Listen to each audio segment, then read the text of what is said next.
Welcome to Season 4 of the Predator Podcast. Presented by Dark Knight Outdoors, our first choice for quality thermal optics. If you're a predator hunter or wanting to become one, you're in the right place. Here's your host of the Predator Podcast, Drew Schlim.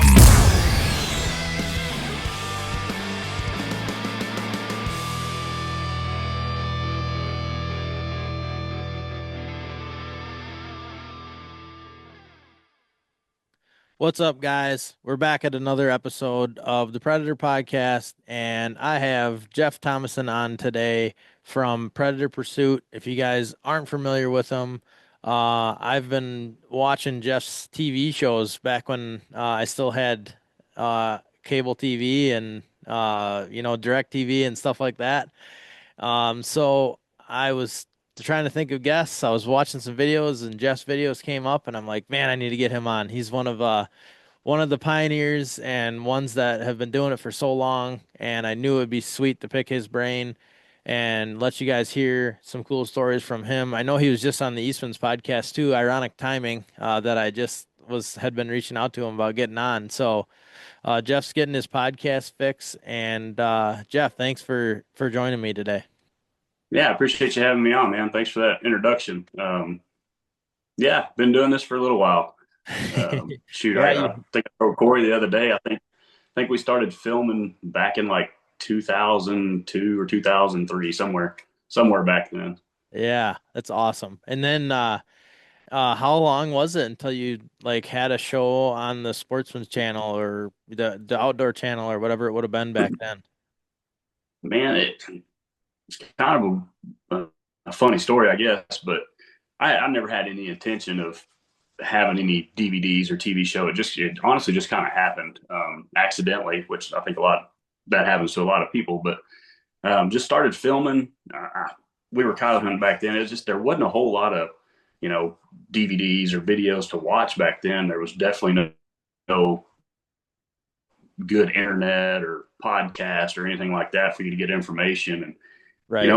A friend of mine got me into it and, started doing pretty good at it. And I just couldn't believe how cool it was. And there wasn't more people doing it. And I was like, man, I need to get a video camera so I can show these people how this works. And, people just didn't seem to believe me when I'd tell them these stories. And so I started lugging around. I started with one of those big video cameras, but I stole it from my mom, those homemade Christmas videos she had. I'd steal those. And I just started filming that. And along the way, just started doing it, started making DVDs. And like I said, I think it was 2003 or so, and made 4 DVDs. And that was about the time whenever DVDs were starting to kind of die off. And it was one of those deals where, either go big or go home kind of a deal. And TV was, it was kind of a gamble, but it turned out pretty cool. We decided to pull the trigger and do it, and been doing it ever since. Yeah, I was gonna say, you got to be one of the only ones that still does it, right? Yeah, it's getting to be a tough industry right now. There's, with the YouTube and all the online things. Yeah. It's one of those deals you have to be everywhere now. You have to be on YouTube. You have to be on Facebook and Instagram, TikTok. You just got to be everywhere.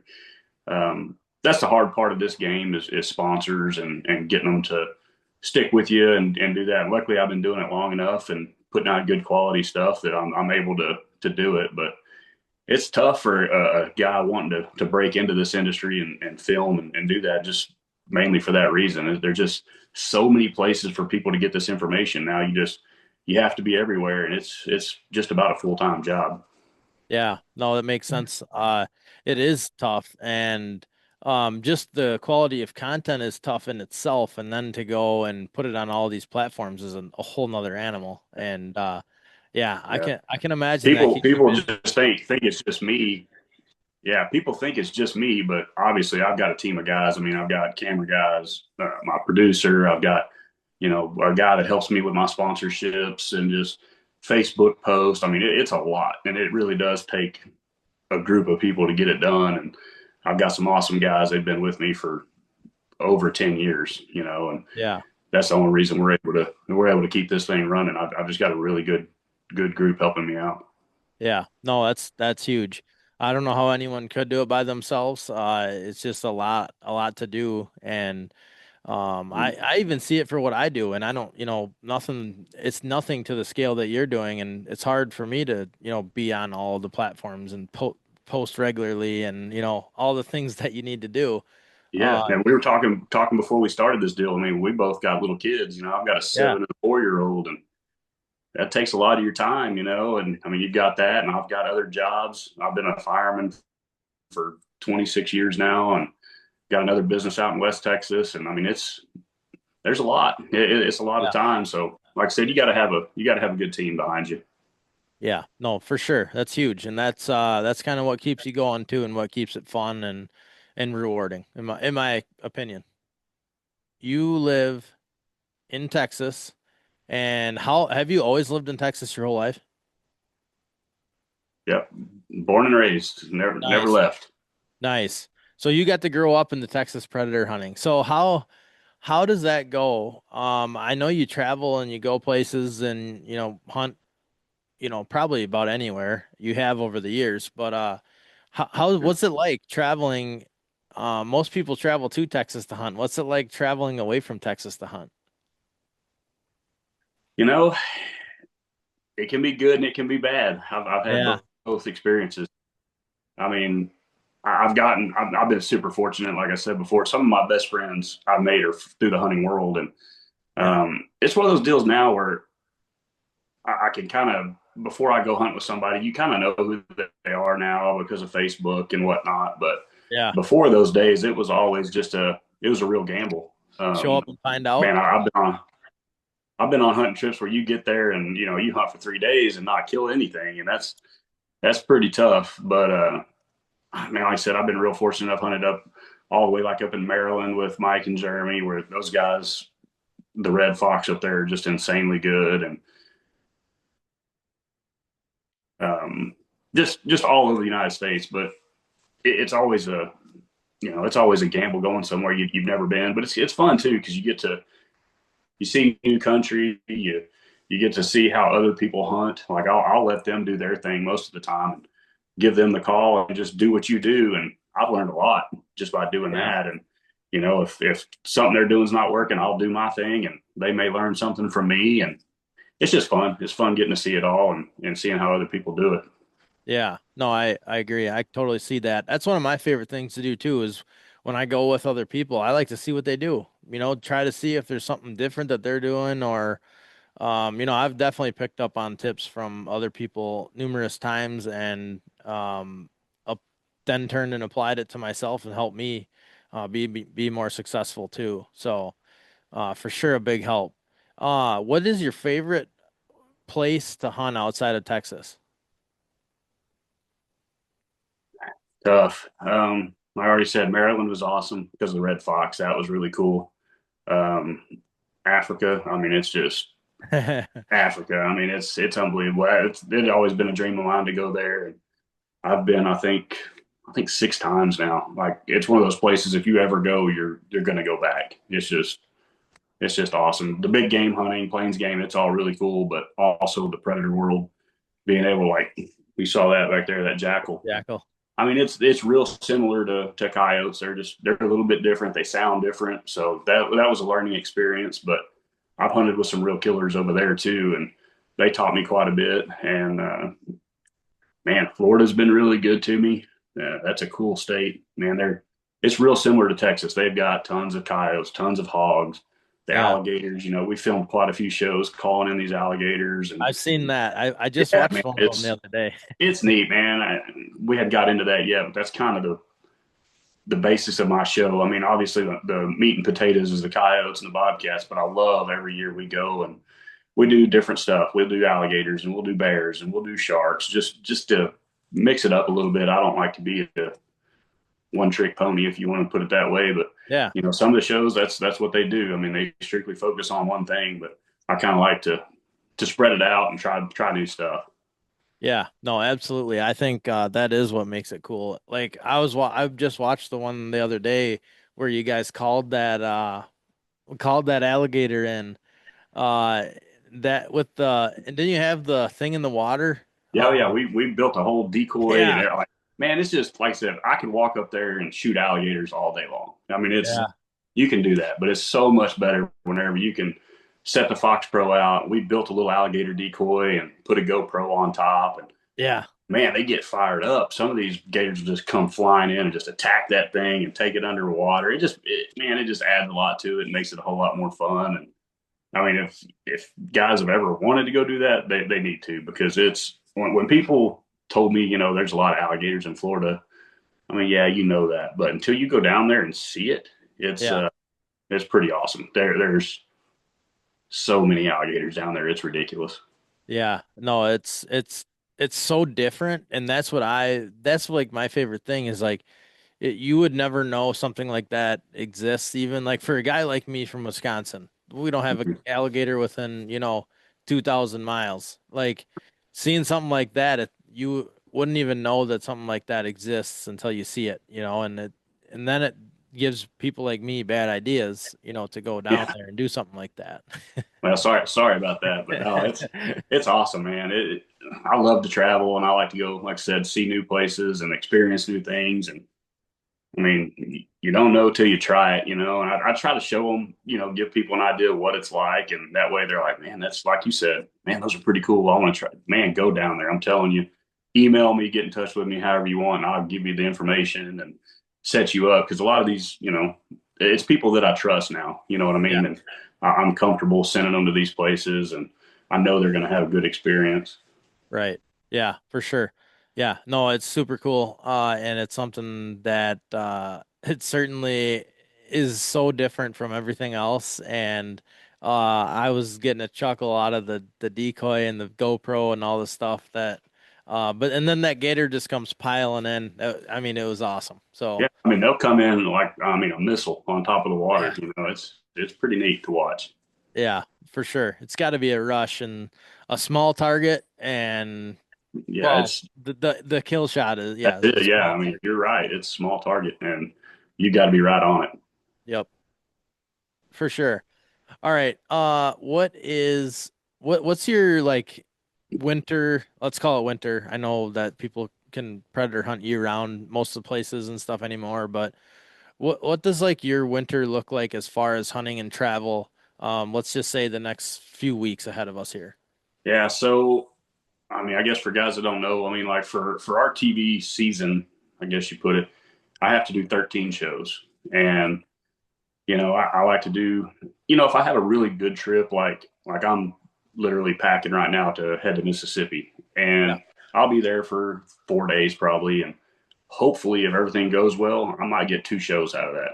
That would be great for me. But I mean, like I said, you may get there and it just be terrible and you not get anything. So Yeah, bad weather, whatever. yeah, anything like that, just not responding well, just all kinds of things play into that. But um, just I like to mix it up. Like I've already this year so far, we've done sharks and geez, where have I been? I went to California, Florida for the Gators again.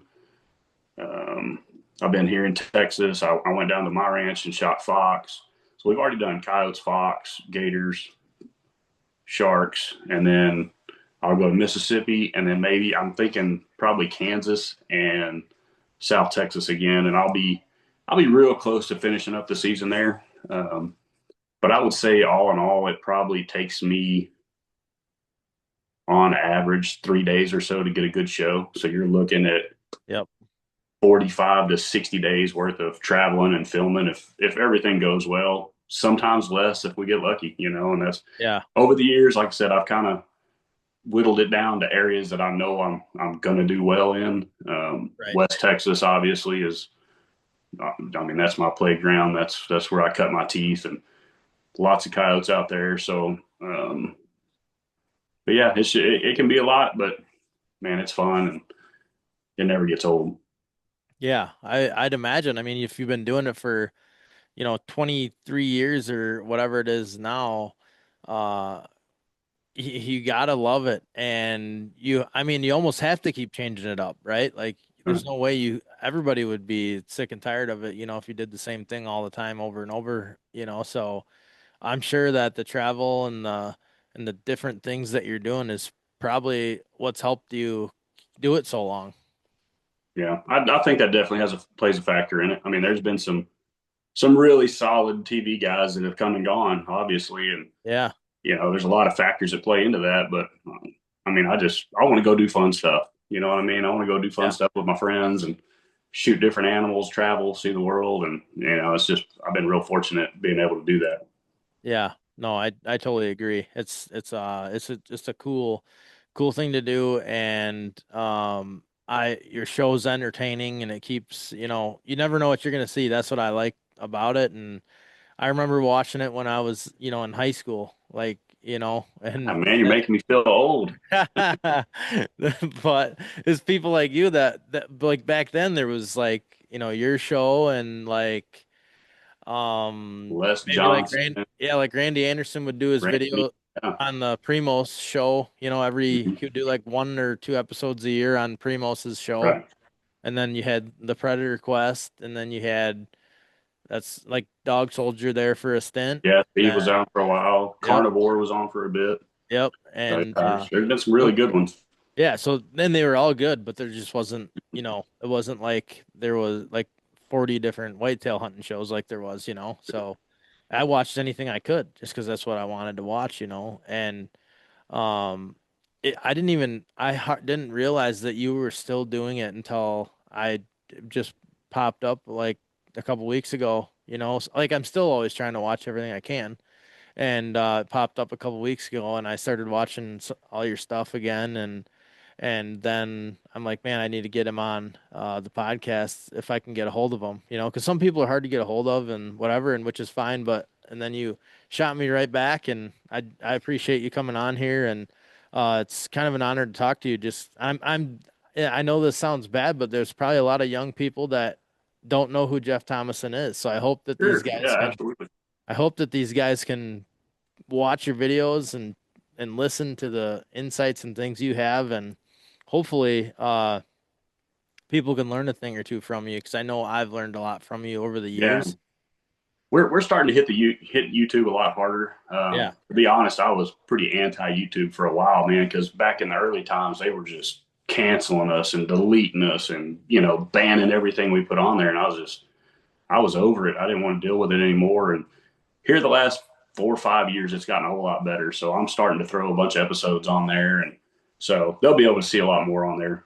Yeah, that's awesome. Yeah, you guys will have to look it up. But um as you roll into do you kind of have the same calling strategy as you hunt? Or do you like when you go to Maryland, are you going to change up your calling strategy drastically just for red fox? Or like if you're coyote hunting, let's just say you're coyote hunting in West Texas, then you're going to go to um Mississippi coyote hunt or Florida and coyote hunt. Are you going to keep your strategy very similar in all of those, or in California, wherever you're at? Yeah, I mean, I would say for the most part, it's very similar. I mean, I've always got my basic fundamentals that we always stick with that you hear everybody talk about, wind in my face, sun at my back, all those things are very, very important. I do my best to stick with that. I would say terrain plays a big role in how we, approach a stand, or, I really take advantage of like Onyx and whatnot nowadays, just so I can get an idea where, in the daytime where I think these coyotes are going to be laid up. I mean, you're never 100%, but you can really up your odds by looking at it and knowing where I'm going to come in and try not to, uh, spoil it and run everything out of the country. I want to sneak in where they don't know I'm there. I want to get into a spot where I can call them in and they're going to have to show themselves before they get my wind. Whether it's, like I said, the wind in my face, obviously they're going to have to go all the way around. Or if I can get a good crosswind where they're going to have to, come out and show themselves to get the wind, obviously. But like I said, it's the basic fundamentals you got to stick with. Like I said, if I'm hunting with somebody new, obviously the big breeding sounds and the vocals are getting to be a whole lot more popular nowadays. And I've started playing with those. I've had pretty good luck with them, but it's hard for me to change it up a lot if I'm just killing every stand. I'm going to stick with it. You know what I Yeah. mean?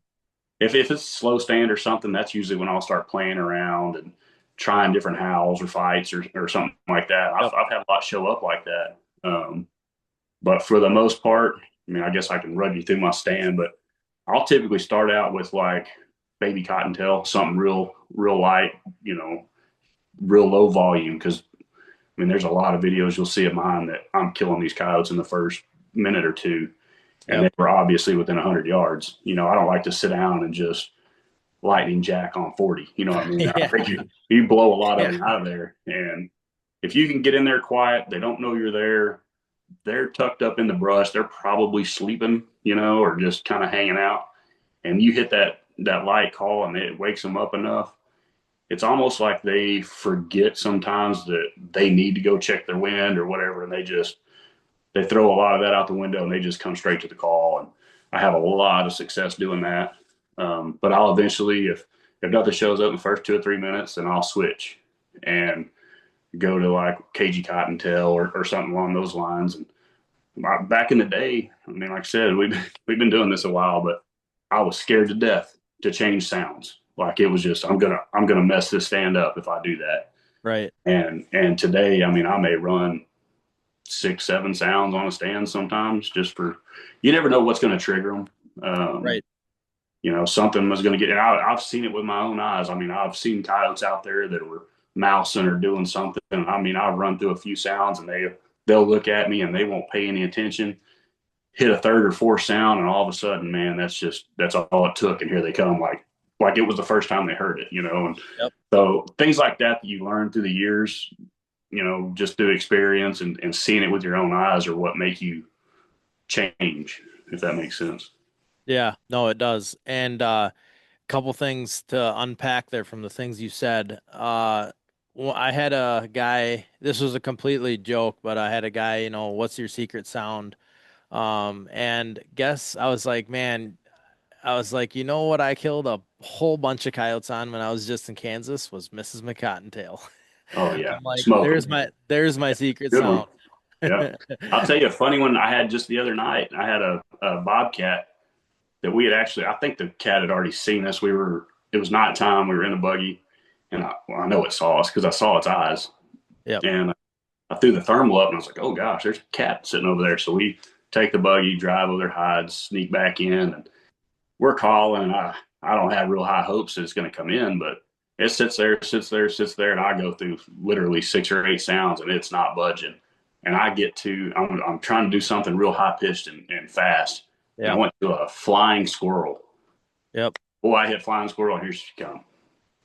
It's just one of those things, just something maybe they had heard before or whatever. But just try it. Don't be scared to switch sounds and do something a little different.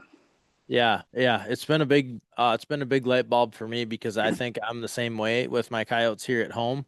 I'm always afraid to, educate them or pressure them or, whatever. So I'm always careful. And then I go out on a trip somewhere and where I can typically see better than here, and I see these coyotes way out there and I get to see how they react more to the Mhm. call, For sure. whether it's switching up. Like I think, the other night we had some hang up at 450 yards or so and sit down, and I went through like 3 or 4 sounds before I finally got one that got the one of them to come in. um and just stuff like that makes you certainly think more about how you know attack every stand. But I think you at least should try to hit all those areas, breeding sounds, fighting, especially this time of year, breed sounds, fight sounds, and distress sounds, At least if you hit all three of those in some category, you're probably gonna, cover most of it. But obviously, I think that sometimes there unfortunately can just be one sound that they might That's come right. into or might trigger them, and you And might play it and you might not. the technology nowadays, like at night, we used to be limited to just lights, which Yep. I mean, I've killed literally thousands of coyotes with running lights, but with thermals now, I mean, those lights will only reach so far, and you're looking for eyes. You're not looking for bodies. But with that thermal, I mean, I'm able to see 600-800 yards and actually see what they're doing Right. and know they're there, and like I said, change sounds until they actually break. But before that, you were just kind of guessing, until you saw eyes. So you just think maybe there wasn't anything out there, and there may have been a whole pile of them at 600 yards that you couldn't see. Yeah, no, I totally agree. And that is the cool part about thermal. It does give you that. Because I hunted with lights when I was in Texas too, and man, I could certainly see where you could miss some stuff, or Mhm. or the other one is where they just come piling in, and all of a sudden, you swing back with the light, and there they are, right That's on right. top of you already. And that goes back to the terrain thing, like we were talking about earlier. And the thick stuff, lights are a big advantage over thermal. I mean, because Yep. you're running that scanner and it's like for some reason, you're just slow and Yeah. scared. But boy, I run that Scan Pro and I'm just zipping that thing, Yeah. man. And bam, you catch those eyes. Whereas, I mean, it may take you 30 seconds to make a good pan sometimes, whereas that light, I'm doing it every 3 seconds. And Yeah.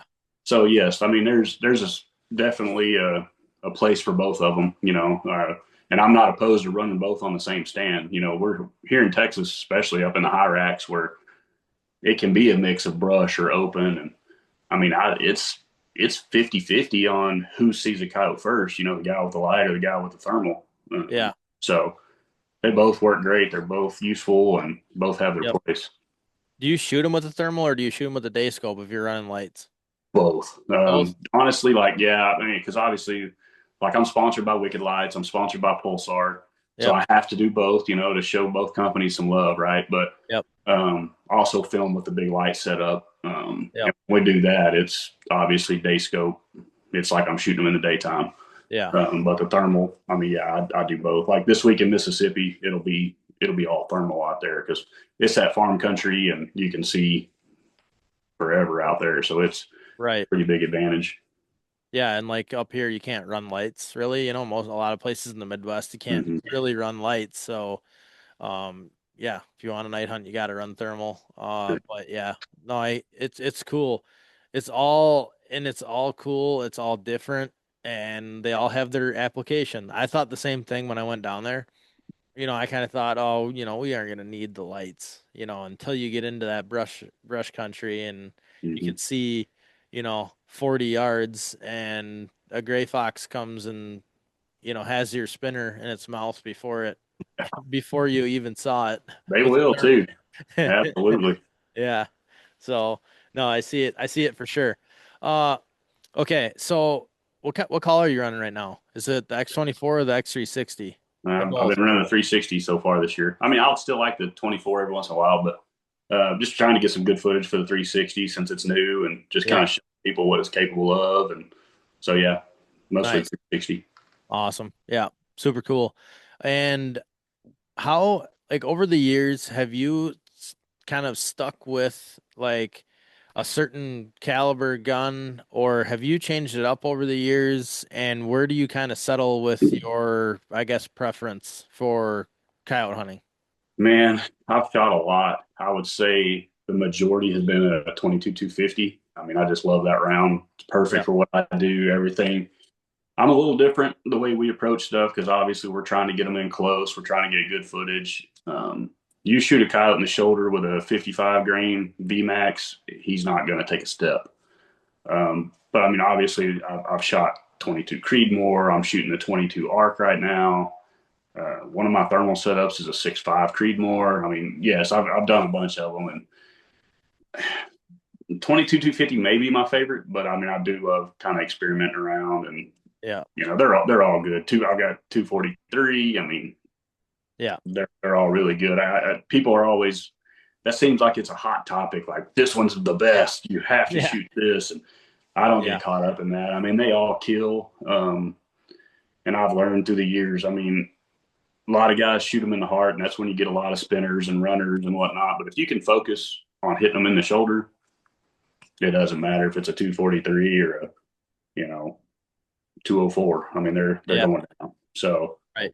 a lot of it's shot placement. It depends on, and they all have different. Whether I'm in fox country or coyote country, I may step it down a little bit, or I may step it up a little bit if I'm coming. the 6.5 Creedmoor, the reason I started doing that is because we have so many hogs. Yeah. Like we may be out coyote hunting and we're coming across a deal of hogs. I don't want to be. I mean, I've killed a pile of them with a 22-250, but I've got a 6.5 Creedmoor AR that, boy, I can punish them if I get in the middle of them. So it's kind of a versatile deal, you know. So it works. Yeah. Well. Yeah, for sure. No, I agree with that. I used the 2250 the entire time I was in Texas also, and worked well for me. I've been a 2250 guy forever. I shoot a 243 for my night hunting setup. Like it a lot, but like you said, I think a lot of guys don't put enough emphasis on that shot placement. What me and my guys always joke about is shoulders and forward. You got to shoot them in the shoulders or forward, Yeah, otherwise take they out the running are. gears, man. They're done. Yep. Otherwise they will run, they will spin, they will, all of a sudden you're gonna be looking for them. Yeah, they're dead, but you're going to be looking 50 to 100 yards away a lot of times. Right. Yeah. So it's fun. And I have a bunch of videos from our Kansas trip, those ones that I hit really good and it's just, you know, instant frozen done for, Yep. and then I got a couple where I didn't hit, exactly where I wanted and watch them run a little ways and it's not fun. So, yeah, that's something that I try to really emphasize too is and get better at is not letting myself rush to a point where I, hit them back or hit Yeah. them behind the shoulder. And that comes with experience, you know, and I talk a lot about reading their body language and how they're acting. And I mean, you can tell if you're not comfortable and they're not just headed out of the country, 9 times out of 10, you can get them to stop again. Yep. And make a good shot. There's no need to rush it. You know what I mean? And Yep. a lot of people, when you're first getting started, I mean, you're amped up and you're just like, Yep. I got to kill him. And, that's where the video stuff has really helped me out a lot is getting them in, I mean, we've literally killed over 1,000 with a shotgun.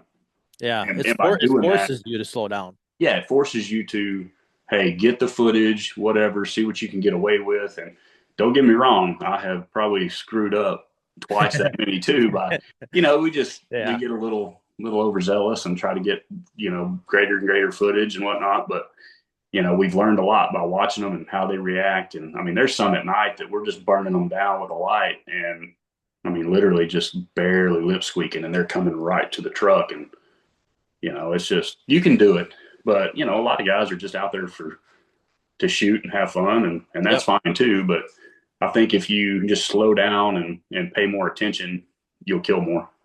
Yeah, I agree. That's one thing too. That's tough is you get those hard chargers. Those dogs are piling in.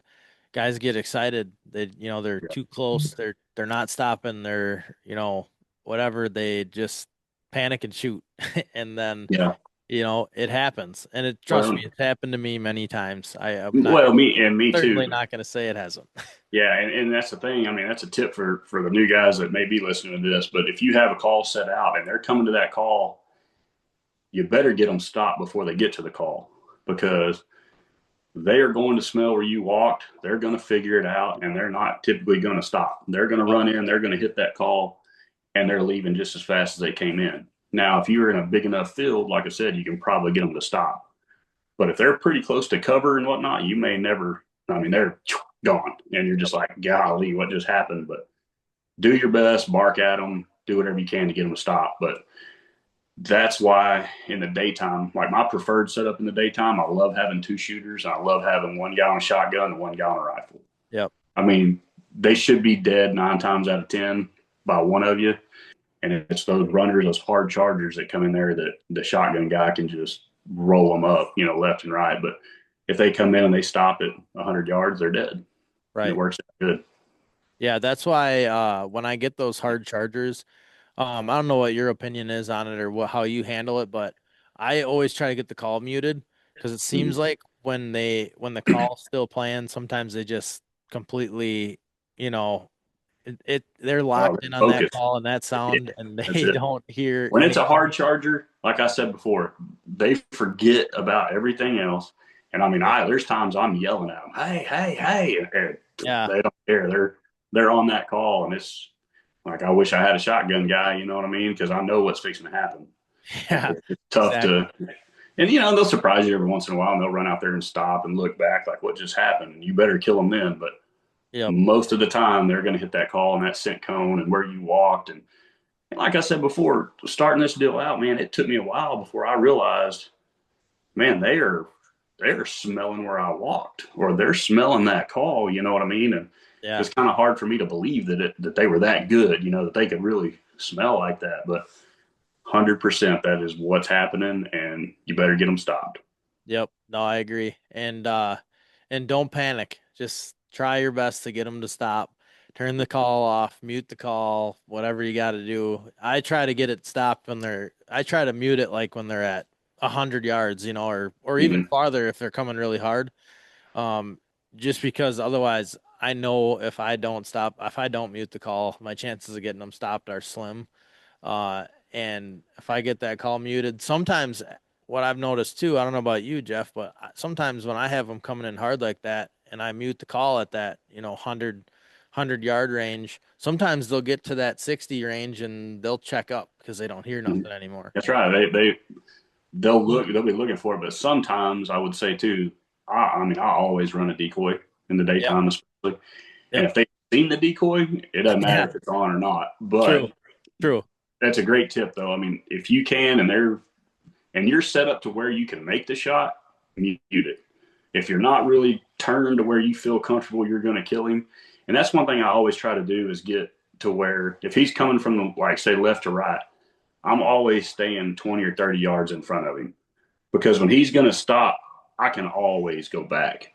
But when you're here, Yeah. man, it's a problem to get spun back to the right. Yeah. You know what I mean? So if you can stay in front of him, you can really control where you're going to be. And then if he's going to run off, most of the time he's going to run back to the place he came from. So Yep. you've still got all that swing and all that ability to get him killed before he gets back. Yeah, that's a good tip. That's really good tip. Yeah, because it's way easier to swing to your left and shoot if you're right-handed and opposite if you're left-handed. But yeah, that's a good tip. And yeah, most of the time I would say too, from my experience, they do run back where they came from, or at least diagonal away and back where they came from. Yeah.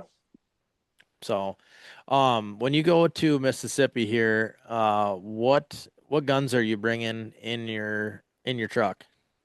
It's a good question. I'm sitting here trying to decide, but it's probably going to be that 6.5. I've got that 6.5 Creedmoor. I've got a Pulsar. It's the XL60. It's a bad scope, and I've got it dialed. So it's really hard for me to get away from one when I know it's killing. That's a good one. We'll do a little bit of daytime hunting when I'm there too, and I've got that 22 arc set up, and I've killed a couple coyotes with it, but I'm still trying to get a really good opinion on what I feel about it. You know, if Right. I love it or not. It's done great so far, but I Yep. don't have enough kills to go tell everybody, this is great. Shoot it, shoot it. And I'm sure it is. I know there's a lot of guys out there that have killed a pile with it, but I want to do it myself. Yeah. No, that makes sense. What are you shooting for bullets out of the 6.5 Creed and the 22 arc? Geez, I've got a 6.5. It's like a 120. I'll tell you, that one's a 129 SST. Nice. It's a big round for coyotes, but like I said, Yeah. it's kind of a hog situation as well. Yep. God, that 22 arc, I don't have it right here. I think it's a 68, 60 something grain VMAX, Yep. and it's been good so far. Nice. Yeah, they're a good round. I shot a 22 arc for a stint. I shot the 75 grain ELDM. I liked it. It hit hard. Only thing I didn't like about it is I had a long barrel on it because Mm-hmm. for some velocity, it was just a lot. It was a lot of length, to be swinging around, but it definitely hit hard and I liked it. But, shot well. It's kind of a strange if you guys haven't seen the 22 arc. It's such a little case and with that Yeah, big long bullet. wish I had one sitting here. I'd pull it out and show you, but it's in the other room. Yeah, I don't have one sitting here But either. I've got it on the AR platform, which I think that's really what it's meant for in the long Yeah, run is the AR cartridge. But for it's sure. done good, and I don't have any issues with it yet. So I want to put it through the test and give an honest opinion on it. Right. Yeah. No, for sure. Yeah. It's all you can do, and you got to shoot. Mm-hmm. You got to shoot several with something to make a accurate, And you you know. mentioned something, I'll touch on it, but you said you had the long barrel. Yeah. When I got started, I was kind of that way too. I was like, man, this is a sniper rifle. I'm going to be killing these things at 400 or 500 yards. And like I said, I'm different. I'm videoing, I'm getting everything in close. And man, I'll shoot a lot of 18-inch barrels, because Yep. I don't need it, to reach out and kill them. And I've got an old Remington sitting here that it was old VTR that, I mean, I cut half the barrel off that thing and Yeah. rethreaded it. And man, Yep. it's a killer, so I keep them short. It's lighter weight, it's more compact, and Yep. by the time you throw a suppressor on the end of it, you're Yeah. getting a little bit that length back. And so I've shortened over the years. I've just gotten shorter and shorter on them. Yeah, I agree. I'm looking at my 243 out here that has a 22-inch barrel, and that's long for me now, Mm-hmm. And otherwise, this 18 or 20 is, perfect kind of for me. What do you run for suppressors on your guns? I'm shooting all dead air nowadays, and man, Nice. yeah, they're awesome. They're Yeah. zero complaints. Awesome company. Yep. They've been great. Yeah, those are quality cans. You see, if you look at like Pew Science and stuff like that, you always see dead air Mm-hmm. up in the top of the Pew Science rankings for the quad, the suppressor ratings. They're definitely quality Yeah, there's lots of good ones coming out. I mean, for sure. there's a lot of them that may beat them or whatever in the ratings, but I don't know how good of a company they are. Things like Yep. that. But Dead Air's been around long enough that you know you can trust them, and they're going to be good. Yeah, for sure. And that suppressed shot, I have this conversation with people a lot. Like some people just want a suppressor, just any suppressor. And I really am like, no, like do your research, figure out what's going to be at least somewhat, of a quality suppression, just because it does make a big difference, in my opinion. Like when you're, especially coyote hunting, um, like I'm thinking back to one of our last stands in Kansas. We walked in, there's a coyote right there, shot, one shot, and then we just continued set up, and called in another dog. Like just stuff like that, being able to keep your footprint down. And we had some that we got multiple, like one that hard charger my buddy missed, and we ended up getting it killed because it ended up checking up again, just because that I think that suppressor makes a huge difference. And actually, Absolutely. how long have you been hunting suppressed? Because obviously 25 Um, years ago, I mean, yeah, wasn't man, really I a would thing. say maybe 10 years Yeah. ago. So This is you back whenever AAC was the big dog back in the day, and it was still new. It was a real pain to get them. You had to get Yeah. this big truss drawn up. I mean, it was a problem, but Yeah. I'm so glad I did it. I'm already half deaf from as much shooting as I've done, and Yeah. I've it still bothers me that it's not just over the counter, that you can buy them. But I think it's getting to that. It's It's getting good. easier and easier. And Silencer Shop and those guys, they really. If you're listening to this and you're thinking about it, I mean, just do it. I mean, take the time, call Silencer Shop, get on the phone with them. They'll walk you through the process. It's not that expensive. Nope. Go to a kiosk.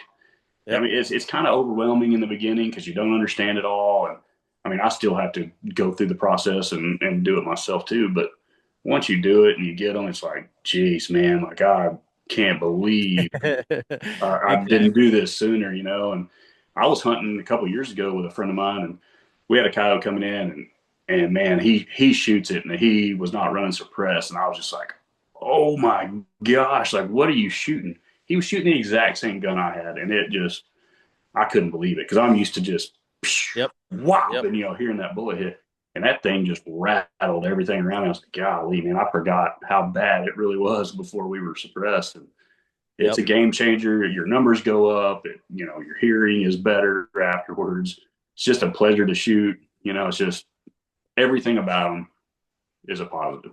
Yep. I agree. Once I got one, I was like, the same thing. I'm like, to the point where I'm like, I would rather just not hunt with someone that doesn't have a That's suppressor. it. Like, it's kind of mean to say, but it's true. It's Yeah. like, man, I don't even want to be sitting next to you when that goes off anymore. Yeah. It's And when to the you point. buy one, I tell people all the time, like, if you buy one, just go ahead and get two if you can afford it, because I promise you're going to buy another one. Yeah. It's just the way it is. And if your partner or somebody doesn't have one, you've got another one that they can use, or put it on one of your rifles and let them shoot that, because it's just going to make things a lot better for everybody. Yep. And now no more tax stamp fee, which is saving everybody $200 per Yep. can. And I just got one. I submitted it on January 2nd and I got it approved on the 5th. So I was literally 3 days. Man, I thought it was going to be a month or two nowadays with So did the I. backup, you know what I mean? But that's awesome if they're Yeah, doing that. I thought it was going to take a minimum of a few weeks, just with the backlog of Mhm. all the suppressors going in on the first. So I thought, a couple weeks or whatever, maybe a couple months be whatever. Because I was just hoping to get it before next year, honestly. Right. And came back in 3 days, so I got to get out and shoot it now. That's awesome. Yeah, I was kind of hoping they would be so overwhelmed at this point, and with the people we have in office now, I was hoping they were just going to be like, "Look, this isn't even worth us messing with anymore. We're overwhelmed. People are buying them. Let's just do away with all this." And hopefully, it gets to that point. Yeah, I would like to know. I've heard I've lots of speculation and numbers and random numbers thrown out there, and seen it on Facebook of what people say went in on January 1st, but I would like to actually know what the actual number of Me too. submissions was on the first, or at the end of the first, or whatever it was. People would be shocked, I think. Yeah, me too. I think it would be funny and interesting to know what the real number was, but There's no way they're going through them legitimately one at a time, and yours was already gotten to that quick. yeah, because there had to be hundreds of thousands in front of it, I would There's assume. just one guy sitting there stamping. He's not even reading them. He's just doing it. Yeah, otherwise I Mm-hmm. don't know, but maybe there's some automation to it now. I don't know, but Yeah, I don't either. No telling. either way, I'm not complaining. No way. And That's it's awesome. it's much better. And you know, in guy math, now you can buy a $900 can for the same price you could have bought a $700 one for Mhm. before. So, that's how we can justify that. Well, and like you said before, there's going to be another 100 suppressor companies come out of the woodwork too, which probably over time that's going to push prices down a little bit, and they're going to be more affordable. Just like you said, do your due diligence. Look at people like Pew Science and those guys that actually go out. If y'all don't know what Pew Science is, he goes out, he tests every suppressor, does the decibel levels, and does the. I mean, he's a little too scientific for me, For sure. but he is very good at what he does, and you're able to see, where these things rank, and I mean, use the information that you have available before you go buy one, and you'll be good to go. Yeah, and like I said too, like I've mentioned before, is like just ask people that or that have these cans that you see Yeah, in. go shoot them if they have one. Say, man, you mind if we go out and let me hear this thing? And Yeah, exactly. Do a little research. I think it goes a long ways outside of just walking into the gun shop and hoping they're going to sell you a suppressor that's good. Because I know for a fact that people have been sold bad ones, and I think it goes a long ways to do your own research, as if it does for anything. Um, don't listen to what someone's trying to sell you necessarily, but do your own research and figure out if it's going to work for you too. So, yep, I agree. all right. So you got Mississippi. Where can people watch your show? So right now we're Sportsman Channel. It's airing right now. Like we just started, I think the week after Christmas. Like I said before, we're putting a bunch of stuff on YouTube as we speak as well, just uploading old episodes from years ago, and getting caught up there. Facebook, there's almost 2 or 3 times a week we're putting some sort of a hunt or a clip on there. Instagram, a little bit of TikTok. Yeah. TikTok's pretty rough on the shooting stuff. Like Yep. I don't want to disappoint you, but if it's a good looking coyote, he runs in and stops, you're probably not going to get to see him get cracked. Yep. Just because TikTok is just terrible about that. They'll kick us off and whatnot. Yep. But yeah, just about everywhere. I mean, that's like I said before, we got to be everywhere. So that's what we're trying to do. Yeah, for sure. I always do that when I see the Fox Pro videos or something come up on my TikTok. I'm always like, "Ooh, I'm gonna see this. This one's they're actually gonna shoot this one." Yeah, And then all of a sudden it cuts out. Dang it! Like that's the coyote why stopped I up, hate it. checks up I hate it. perfectly, and I'm like, "Okay, he's actually gonna shoot this one. Sweet, they're gonna show it, and then boom, it's gone. Dang it! All right. It's a bummer. I hate it, but that's just Yep. what we got to do for now until they get better. Like I said, YouTube used to be terrible too, and it's getting better. So Yeah. hopefully, there's hope for TikTok. Yeah, for sure. For sure. All right, Jeff. Is there anything that you do when you go on a stand on a hunt that you feel is different than most? Different. I don't know if it's different, but I'm pretty anal. Like I said, I do my best not to drive or walk through where I think the coyotes are going to be. I mean, don't get me wrong, you can still kill them and it happens, but I just feel a whole lot better knowing that they don't know I'm there. Yeah. I think your odds go way up. If I can, I tend to like to park, a couple 100 yards away from where I'm going to call, ease in there, get set up. Typically in the daytime, I mean, it depends on the terrain, but I like to be within 300 or 400 yards, 500 yards of where I feel like they're going to be. Yep. Obviously, hearing range. And like I said, it's if I don't call something in the first few minutes, that's when I might rip a howl, something that's really loud. That if they are asleep, I try to maybe wake them up, and Right. give them a little bit of somebody's over there. Yeah. But different, man. I'm handicapped on every stand, to be honest with you, because I've got the camera guy, I've got Yep. me, sometimes two shooters. It's a lot. It makes it Yeah. more difficult sometimes to get them killed. There's just more of it. We get seen a lot, and that's just we do Yep. our best to get in the shadows and get hidden as best we can. But these things are smart, man. It ain't like a deer or something where you can just sit out there and pick them off. I mean, you gotta do your best to get hidden, and it's tough for us with all the gear and whatnot. But Yeah. I don't know. I wouldn't say there's much different that I do, to be honest with you. Yeah. No, I think that's actually a good one. I think a lot of people overlook that, and especially guys now that have either only night hunted or majoritarily night hunted, I think don't realize these things.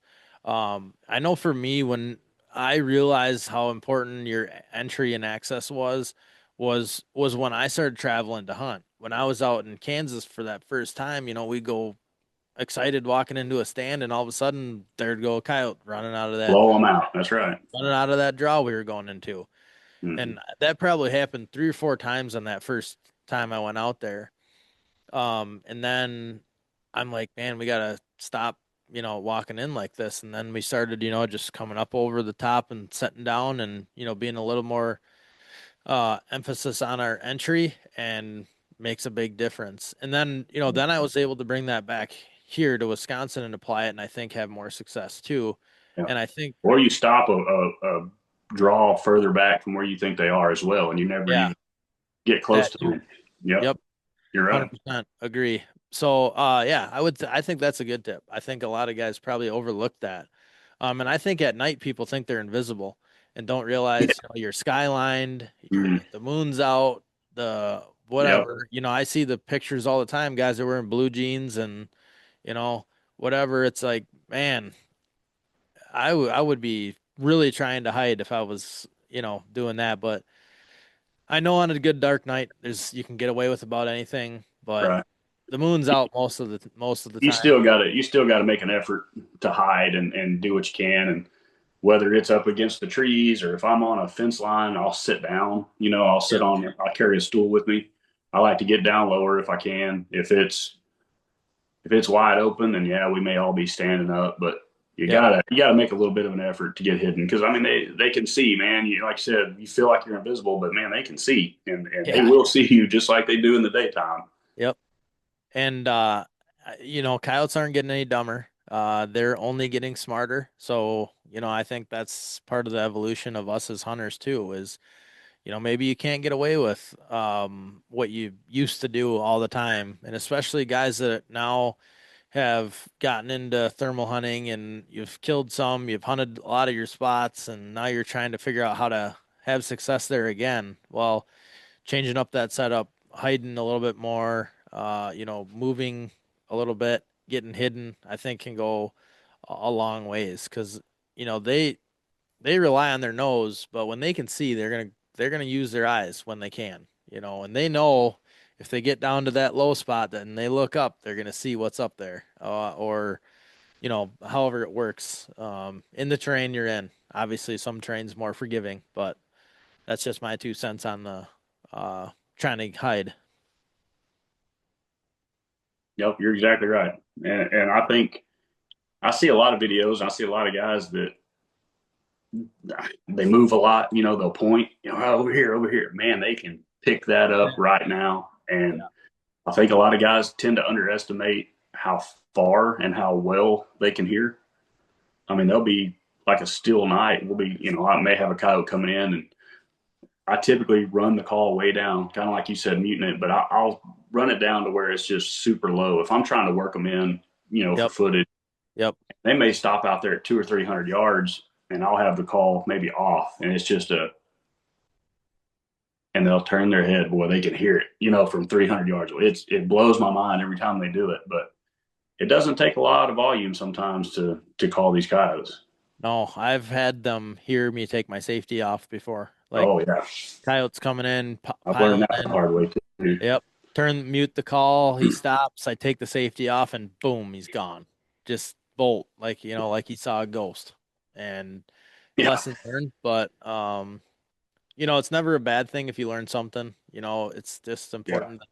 Don't get frustrated. You don't throw a fit and throw your stuff and take it into the next stand with you.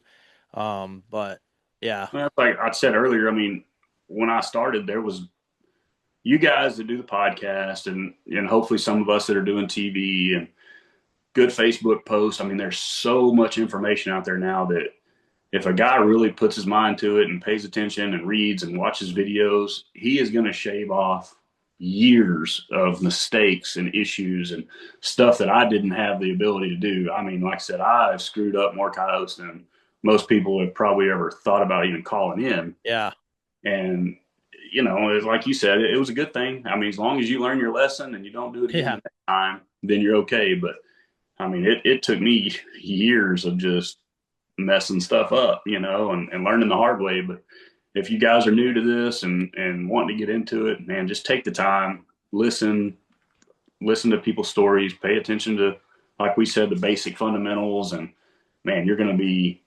years ahead of the game. yeah. No, I totally agree. There is so many resources out there now, from like you said, videos, podcasts, endless resources to learn now. Not just going out there and making stands and screwing it up like we did. Yeah, no reason to do that. No, No, exactly. Yeah, so many things that you can learn so fast. And while we're on that kind of topic, Jeff, what is if you got a tip or a couple tips of advice for someone that's new, coming in, they want to get into predator hunting, what are you gonna tell oh, there's a lot. them? Like I said before, I mean, your basic fundamentals, you got to get hidden. You got to pay attention to the wind. You got to pay attention to where, you think these coyotes are going to be coming from. Don't walk through where you think they're going to be. Um, Coyote hunting can be either a very cheap sport or a very expensive sport. Depends on how dedicated you're going to be to it. If you feel like, man, this is it. This is what I'm going to do. Custom rifles, thermals, high end scopes, Yep. nice electronic calls. I mean, obviously, I've got all that, and it does. It makes your life a whole lot easier. It makes it fun. But with that being said, you can go out with your deer rifle that you have, go buy a $10 hand call and a stool, and I recommend shooting sticks or a tripod. But back in the day, it was freehand, Shooting off your whatever. feet But or you can get whatever. it done. Yeah, I mean, you can Yep. literally get it done with, like I said, you probably have a deer rifle already. Go buy a $10 call, and you can kill coyotes with it. Yep. So I mean, it makes it fun.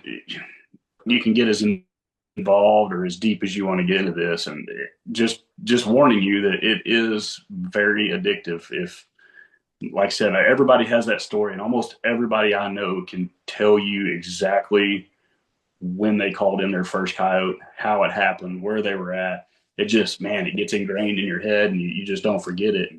I can remember spots and stands where I've called years ago in different Yeah. states. Like, it's crazy how vivid those memories can be. And Yep. I mean, obviously, I told a buddy a while back, I was like, man, I played sports. I played football, baseball, all that stuff. And I can't hardly tell you what the score was or how we did or whatever. But if we went coyote hunting that weekend, I can tell you exactly what happened. It's just Yeah. weird. I don't know. Maybe that's just me, but I just be prepared. If you're new to it, you're probably going to get addicted to it. Yep. The other thing I would tell you that I think gets overlooked a lot is there's a lot of guys out there. I don't know how it is out there where you're at, but my area is getting very competitive on Yep. picking up land to hunt. It's very difficult. Be respectful if you go to a landowner and they tell you that somebody else is hunting it. Man, it's kind of an unwritten rule, but we try to stay off that. If Yep. somebody else has got permission, I don't want to step on their toes and mess it up for them. You know what I mean? And it's a respect thing down here. Like I said, you can share it, but maybe think about it before you do it. Maybe talk with that other hunter and, hey, are you really out here hunting it a lot? Or do you come once a year? I don't want to step on your toes, that kind of thing. Just Yep. that's always been a big deal for us down here. Yeah. So that's something else to think about. Yep. No, I agree. That's a big part. And I know I had this conversation with a guy earlier, and I told him we were just kind of discussing, some random, things people are doing and, whatnot in my area. And, my thing too is also that I realize that people are going to need to learn themselves. Like I don't always need to just, you know, be the bad guy and tell them they're doing stuff wrong. Like I'm not going to be upset with them for calling that spot that I've hunted for years because I know that they know, or I know that they don't know. Like, and they just part of it is that people do need to learn, and I think guys like like myself that are been doing this for a long time and you know do need to also understand that new people need to learn too, and that us getting upset with them and barking at them is not going to help them learn, and it's not going to help them want to keep hunting. So, Yeah, it's a great point. And the other benefit to it is knowing if somebody else is out there that I'm not coming out there the day after they were there and just wasting my exactly, time. You know what I mean? Like, I don't exactly, want to be out there just double, triple calling something right behind somebody. If you're respectful and you let somebody know, hey man, I've got permission too, are you cool with that? And like I said, if they are, just man, let me know maybe when you go out there so I'm not yeah, wasting my time either. It's just a respect thing between yep, predator hunters. yep, I totally agree. If we could all do that, man, I think it would only help all of us. And I'm like you, I would rather stay home than go out there and call right behind people all night because like I know people don't like sometimes when I say that, but I've got a young family. I got a 4 year Yeah. old and a 6 month old baby. You got young kids. We have things that at home that I would, if I had no responsibilities, nothing to do, yeah, maybe I'd go out there and kill some time in the woods, but I did plenty of that before I had a family. And now I'm to the point where I'd like to utilize my time and make it Yeah, maximize your time. And I mean, efficient. with me, obviously I'm paying camera guys to be there, and I'm Yeah. paying for fuel and paying to take off of work. And it just, you feel like you're doing a lot more good whenever you're not following somebody up. Yes. I mean, like I said, I've ran into people literally coming out of a place I was going into, and it's like, man, Yep. that sucks. Now I got to check Well, them out. And I'm not yeah, mad at them. I mean, obviously, I just right. let me know if you're going to be out there. I've done the same thing and I've been like, man, I'm glad I ran into you because otherwise, if I was 5 minutes later, I would have missed you. I would have went in here, called all these stands or whatever, and I would have went back to the truck with my tail tucked between my legs and thought I did everything wrong and, it's a bad night or whatever it is. And really I just, didn't know that someone was in there right before me. Yeah. So, yeah, no, I agree. I think that's a good tip, and hopefully, guys can take something from that. And I've done it too, where I've had people and new hunters that want to hunt places, that I've been hunting or whatever, and I'll try to at least show them, hey, here's, or I'll take them out and just say, hey, here's how I do it. Here's what I would do.